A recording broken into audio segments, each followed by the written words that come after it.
it's important to know to have it clear in your own mind about consent. There's a lot about consent in the media and in popular culture today.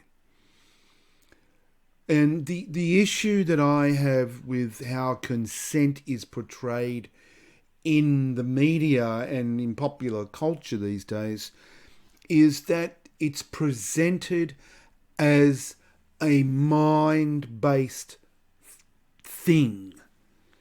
So it's something that we talk about, it's something that we agree to, it's something that we engage with our minds in our verbalizations of what we want and what we don't want.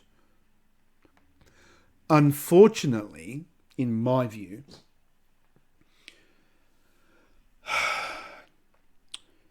the discussions around consent that I've seen thus far assume that we are clear within ourselves with what we want and don't want. And I've been in enough tantra spaces, shamanic sexuality spaces,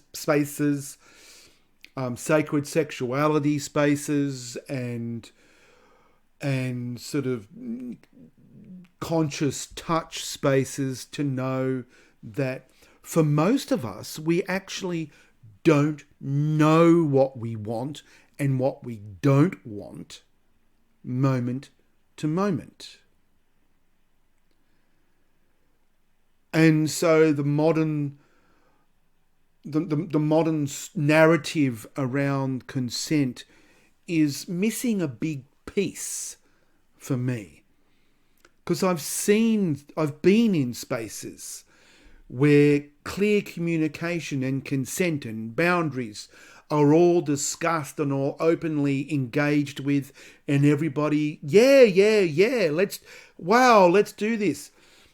And yet, and I know for myself that I've had experiences where my mind and my ego want to do something. So my mind and my ego is a yes. And yet, unbeknownst to me, my body and my emotional body is a no. And it's only in the practice of the process of saying, yes, I agree, I want to engage in this activity. And it's only once engaged in the activity that the no in my body comes up into my awareness.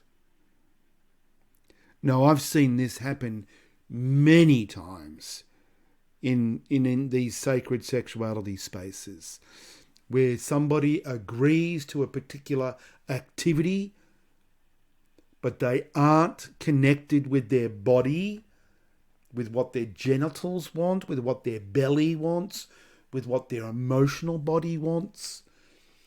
And then when they engage in the activity and they ignore or deny the reality that's in their body, they can feel traumatized afterwards.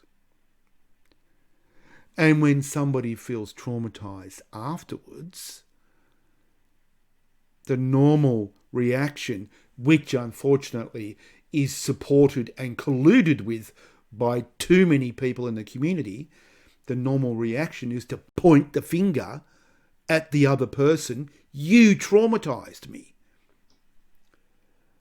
When, of course, the other person didn't traumatize the other.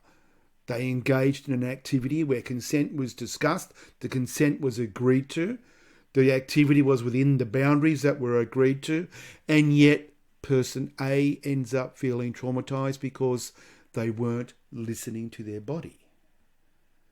And that's not person B's fault.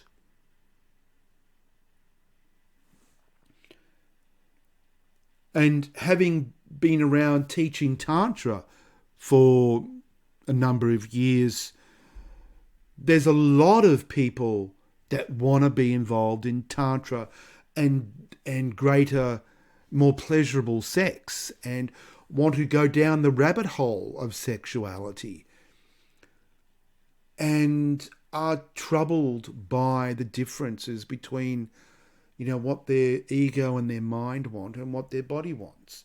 Because when you engage with,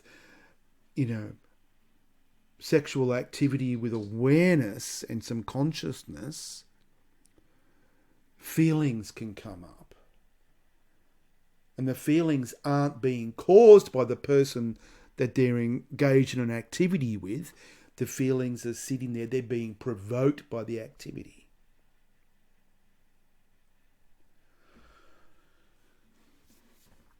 So I invite you who is watching this to be aware when you're engaging in sacred sexuality practices in a Tantra space, you're in a training, a workshop, a field of sacred sexuality, Tantra, shamanic sexuality, even just sensual touch, conscious touch, that you take a moment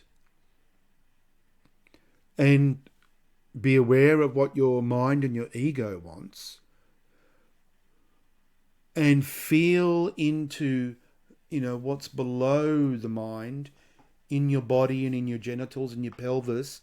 What does your body want? Because we don't want to create more harm. The essence is do no harm.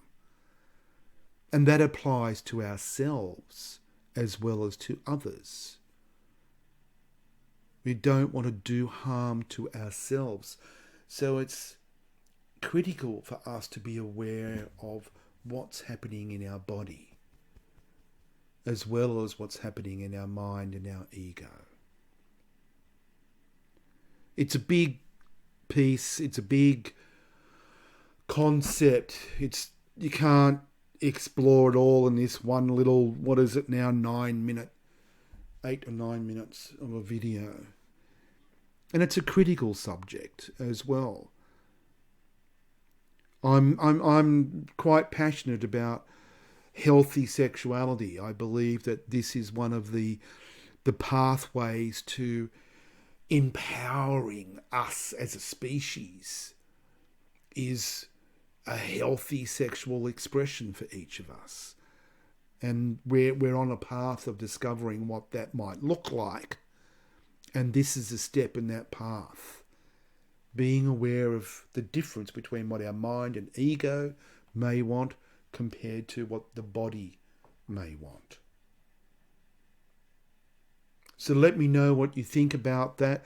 What's that brought up for you around consent and around your own experiences in engaging in activities where maybe you discovered for yourself that what your body wanted was quite different than what your mind and ego wanted. So let me know in the comments below. My name's Steve Sweeney. I'm the founder of Extraordinary Relationships, and I'll talk to you next time. Thank you.